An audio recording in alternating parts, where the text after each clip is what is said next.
I'm Mataga Pius, the head of Gurure Primary. I'm here to give you the story of our journey through the assistance of our erstwhile partner, World Vision. 2019, when they came, we were doing some farming, but at a very slow and a small scale because we were using tins and the boreholes. Very shallow bores. The other one is 15 meters, the other one 12. But they appreciated what they saw and they decided to intervene and they helped us.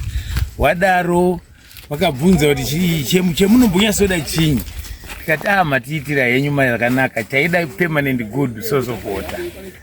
Saka ndoyo wakatanga kushanda nesu muna 2022 wakaipega ichibva yawanikwa wet bore iri over 90 meters down. 2023 wachibva wauya wachipedzisa modalities ekuti wazoite mechanized. Come 2024 wakauya with the assistance of our community which is very cooperative. Takaona watiunzira project takafenzerwa. This is a hectare, the entire fenced area. Munomu wakatisira drip irrigation and nema tanks edu tine 20,000 liter tanks hapo, one for the teachers and children iri 5,000. Another one takaita drop into the community yetakati community iwano mvura 10,000 iyo. Saka vanhu vakatrenja 2.5 kilometers away kusvika pano maisanganikwa nemaruware nematombo taikongrita until line yedu yakwana. Saka panapa tine maize 2/3 of the hectare. Tikaenda tichidzika takadai tinoona tine ma citrus trees aya awakatipa wakatidonetera. They got them from our sister school Matsika. Wakati Gurure, here are some trees takwana, tikati thank you. 90 dzakadziri 90 vese takadzilaina right round the garden. Takazogumira hadzo 3/4 way apo. We intend kuzotsvagawo dzimwe tichisadzisa. Kusasuku tine okra nemabutternut. Tine okra nemabutternut. Tine zakare cabbage yetinorima necovo kuti tiwandudze chirongwa chedu chesupplementary feeding. Vana vedu vanodya daily hot meal yetinowapa. Takazoitawo rombo rakanaka kuti we social welfare wakatipa meal. Saka zviri kusupplementa, but we intend to create dura nechibage. Tiri kuti ma green maize tiri kutengesera community nima wanoda. Then chinenge chasara takachidraya takugadzira dura rewana rekuti supplementary feeding yedu ite a continuous thing, isazombo break. Tikuona community yedu iri supplementary feeding inobatsira chi kuchikoro kumwana wechikoro. Maita yenyu mabvunza wakanaka. Mwana akanga ari alert akadya, pfungwa dzake dzese dzinoshanda zvakanaka uropi. Tiri kuwana isusu attendance iri over 95% every day pamusana pe this program. Igore ranga rine nzara, zviri kuzikanwa kunzi El Nino induced drought yakakurowa nzvimbo dzakawanda including this area. Asi isusu nekupuwa this enabler neWorld Vision, takatoidzinga nzara iyi zvokuti vana vedu vanofarira kuuya kuchikoro kuzorodza kuti ndo kune chikafu and vanobvawo attentive. Takaonawo nepasi rate yedu this year yakati sanduke. Before that takati tiri kuma 15%, but zvekuti this year taendawo around 25.2%. Tagena nearly 10+% yetiri kuita attribute kuti partly it was because ye enabler wana vachidya there was more concentration and hence intellectual capacity yavo yaisenza zvakanaka. Tinoona zvakare kuti agriculture rava subject raakufundiswa kuprimary. Iyo iproject inobatsira sei vana kuti vawane ruzivo rwechidzidzo cheagriculture? Maita yanyu mabvunza chaipo pane mwoyo wacho, nekuti Zimbabwe iri basically in agroeconomy. Saka makaona yakazonzi nehurumende ngaitoitwa a subject pano pagurure tikubva tati kubva kuECDA kusvika kugrade 7. Remuri kuona riri papo iro rakatonzi Kids Garden ngerema ECDA ne B. Then grade 1 to 7 ndo vanouya muno. Tine wari mukati umu kunze kwacho nemukati zvese vanobatsira kushanda practically. Ndinoitwa Wamadani Moses, ndiri member yeSDC, vice secretary pachikoro pedu paGuruwe.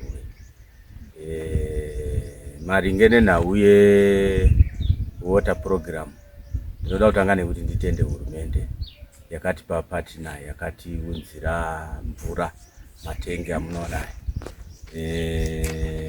Zvakaoma, saka sevabereki from the community vazhinji takawanika tichabuda from every sub kochera matrench. Pambu yedu iri ku about some 2.5 km from here. Saka ipapapa matrenches akacherwa necommunity kubetsera chikoro chedu. Saka izvozvo zvoga tinongoda kuzvitenda, pakaitwa cooperative effort. Now tapa kubatsirikana neproject iyoyi. Project yetinayo iyi yechibage is the best out of the best since takagara muno mucommunity. Kusati kwamboita project yakadai. Ndosaka ndiri kunyanya kutenda hurumende yakatipa partner yakadai yeWorld Vision.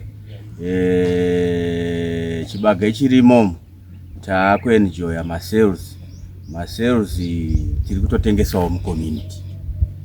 Community iri kubenefita. Ari kutengwa zvakanaka, vanhu vari kubatsirikana. Nzara dzirimo mumisha umu since gore rapera kusina ukoyewa, vanhu vari kukwanisa kuwana magreen mills vachitorarama. Then nenyaya yemvura, mvura iyoyi iri kubetsera community like izvezvi hakusati kwanyatsombonaye zvakanyatsonaka. Zvipfuyo zvavakushaya mvura, saka tine mawater points ari kuko kune mamwe matanks anoseva community. Kune 3 mawater points anotovhurirwa mombe dzichirarama zvese pamwe chete ne1.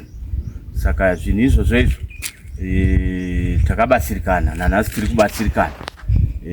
Tine derere, okra, tine mabhatanasi, tine magreen mills iwaya zviri kubatsira kunyanya pano pachikoro. Kune chirongwa chekufidha wana, panotobikwa sadza wana vachitodya. Saka zvabatsira kupedza nhamo yedu yenzara sezvo gore rapera tisina kukohwa chinhu. Naiyoyi mvura iyoyi zvabatsirawo zvakanyanya. Mumamisha medu mukaita madambudziko sei rufu, vanouyawo vachichera kana kumapoints uko kusina. My name is Farai Marongwe. I'm from World Vision Makoni Greenfields, a program that is running in Makoni West, covering 4 wards in Makoni West. And here at Gurure Primary School, we are here with the program together with working together with government ministries, Ministry of Education and Ministry of Agriculture. We have managed to renovate the school, provide school furniture for school learners, and also textbooks. Over and above that, the program is also doing child sponsorship and child protection, where children are also taught various ways of in terms of child protection. And the child sponsorship program is also facilitating that the school gets funds for development through the child sponsorship program. one of the programs that has come under the development side for the school is the establishment of a 1 hectare irrigation project where the school, through the provision of water, which was a crisis at this school, managed to get a 20,000 liter tank together with a 10,000 liter tank for the teachers, and also the amount of water is enough to establish this 1 hectare irrigation scheme for the school. So it has gone a long way in terms of improving incomes for the school, as well as giving practical lessons to children that are learning here at Gurule Primary School.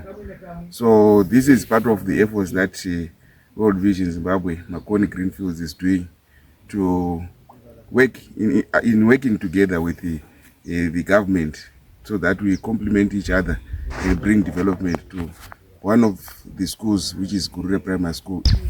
Inindonzi Nyandoro Agnos Agriculture Extension Supervisor, Shanda ndiri ku Department of Agritech. Muno Mamakoni wadi 25 Chiduku. Kuno kwa Chiduku ndingati panyaya dzefarming, smart farming agriculture, takanyanya kutarisana water conservation. Tiri kukurudzira either maboreholes, kusinga maboreholes using solarized system, like tine solar system yakaiswa neWorld Vision kuno kwa Chiduku pa 2 hectare project yavari kuita panapa. But however, iri donzo rekusadzisa NDS1, National Development Strategy 1, yekuti nedonzo rekuti tinge tine middle upper income society by 2030. So ma business units ari kuitwa mamwa tichizasa izvozvo government iri kuita zvayo yega, then ma NGO ari kusapotawo naizvozvo. So iri panapa iyi solar system inopamba mvura from the river, hapana bohoba, iri kutotora from Mucheke River, iri just behind those pamiti pasasi papa ndo pane nengi paritora pana Mucheke River. So the system iri kushandiswa, tiri kushandisa drip irrigation system, of which inoratidza kuti ine high water conservation, nekuti mvura iri kunyatsonanga pachirimwa chimwe nechimwe, haisi kuwaster like ma sprinkler nema flood irrigation.